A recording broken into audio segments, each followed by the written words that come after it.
À cette époque, l'empereur Auguste donne l'ordre de compter les habitants de tous les pays. C'est la première fois qu'on fait cela. À ce moment-là, Quirinius est gouverneur de Syrie. Tout le monde va se faire inscrire, chacun dans la ville de ses ancêtres. Joseph quitte donc la ville de Nazareth en Galilée pour aller en Judée, à Bethléem. C'est la ville du roi David. En effet, David est l'ancêtre de Joseph. Joseph va se faire inscrire avec Marie, sa femme, qui attend un enfant. Pendant qu'ils sont à Bethléem, le moment arrive où Marie doit accoucher. Elle met au monde un fils, son premier enfant. Elle l'enveloppe dans une couverture et elle le couche dans une mangeoire. En effet, il n'y a pas de place pour eux dans la salle où logent les gens de passage. Dans la même région, il y a des bergers. Ils vivent dans les champs et pendant la nuit, ils gardent leurs troupeaux. Un ange du Seigneur se présente devant eux. La gloire du Seigneur les enveloppe de lumière. Alors ils ont très peur. L'ange leur dit « N'ayez pas peur.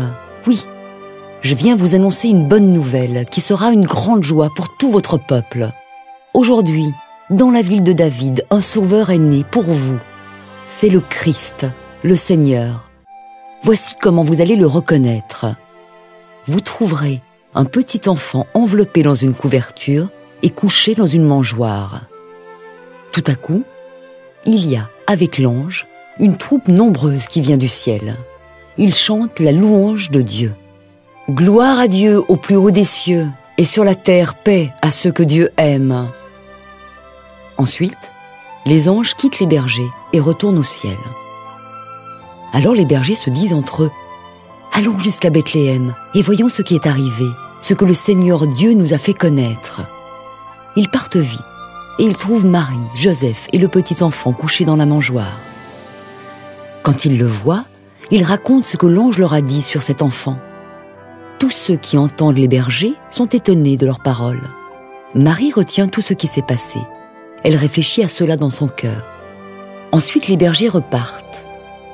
Ils rendent gloire à Dieu et chantent sa louange pour tout ce qu'ils ont vu et entendu. En effet, tout s'est passé comme l'ange l'avait annoncé.